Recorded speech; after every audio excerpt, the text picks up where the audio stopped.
Et si l'amour que ton clan t'interdit était justement celui choisi par les ancêtres?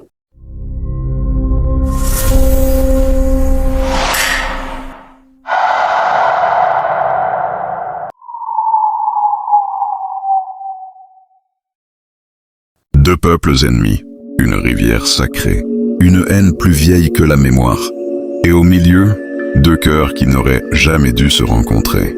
Il y a très longtemps, dans les terres du royaume Congo, deux clans vivaient séparés par une rivière sacrée. Au nord, les Kinsaku, fiers guerriers. Au sud, les Mbenza, gardiens des esprits et des guérisons. Autrefois unis, aujourd'hui ennemis. Personne ne se souvenait vraiment pourquoi. Mais la haine, elle, n'avait rien oublié. Les anciens disaient « La rivière ne sépare pas la terre. Ce sont les cœurs qui tracent les frontières. » Une nuit de pleine lune, Sundi, fils du chef des Kinsaku, pêchait près de la rive. Et là, il la vit, une silhouette, calme, lumineuse sous la lune.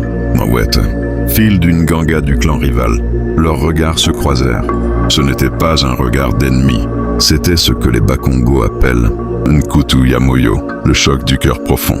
À partir de cette nuit, ils se retrouvèrent en secret, sous un vieux fromager sacré. Ils parlaient d'un monde sans guerre, d'enfants qui ne connaîtraient pas la peur, d'un village où les tambours battraient ensemble. Mais l'amour ne reste jamais longtemps caché. Un soir, alors qu'ils se tenaient face à face, un serpent blanc traversa la clairière. Ils ne crièrent pas, ils ne fuirent pas. Dans la tradition Congo, le serpent blanc n'est pas un danger. Il est Mbumba, l'énergie sacrée, le signe des ancêtres. Mawete murmura « Les esprits nous voient ». Et ils savaient que leur amour venait d'être jugé. Le secret fut révélé, les cris éclatèrent. La honte, la colère, on rappela les morts du passé. On parla de malédiction. Sundi fut enfermé, Mawete isolé. Mais le Nganga consulta les Kaoris. Ils tombèrent en cercle parfait, un symbole d'unité. Et il déclara « Ce n'est pas une malédiction, c'est une réparation ». À l'aube, tout le village se rassembla. Pour prouver la pureté de leur amour, ils devaient traverser la rivière sacrée, chacun depuis sa rive, et se rejoindre au centre. Si leur cœur mentait, l'eau les emporterait. S'ils étaient sincères, la rivière les porterait.